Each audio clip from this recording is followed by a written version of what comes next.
তৈরি করব চটজলদি লঙ্কার আচার। তা এই লঙ্কাগুলো প্রথমেই আমি ছোটো ছোটো করে টুকরো করে নেব, গোল গোল করে এইভাবে। তাহলে আমার সব লঙ্কাগুলো কাটা হয়ে গেছে গোল গোল করে। এই যে রিংটা হয়েছে, এই রিংটার ভিতরে বোটার কাছেরটা দানাগুলো ফেলে দিয়েছি আমি, একটু মোটা থাকে বলে। এইভাবে আপনারাও কেটে নেবেন গোল গোল করে।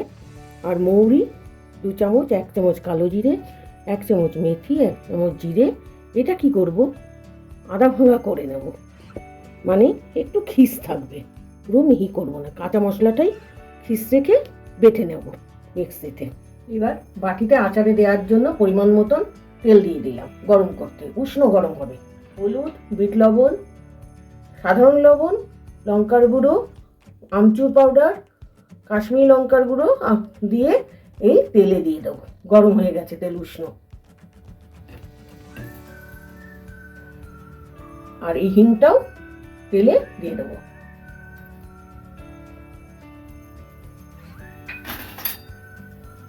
এবার এটাকে নাড়িয়ে নিচ্ছি।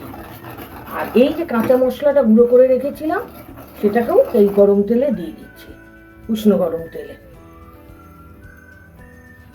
এবার গ্যাসটা আমি বন্ধ করে দিচ্ছি। তেল আমার গরম হয়ে গেছে। এবার ঠান্ডা করে তেলটাকে লঙ্কার মধ্যে ঢালবো। বলেছি না চটজলদি লঙ্কার আচার, কত চটজলদি হয়ে গেল। এইটাকে এবার আমি মিশিয়ে নিচ্ছি। তেলটা আমার ঠান্ডা হয়ে গেছে, ঈষৎ উষ্ণ আছে, পুরোপুরি ঠান্ডা না, ঈষৎ উষ্ণ রেখেছি একটু।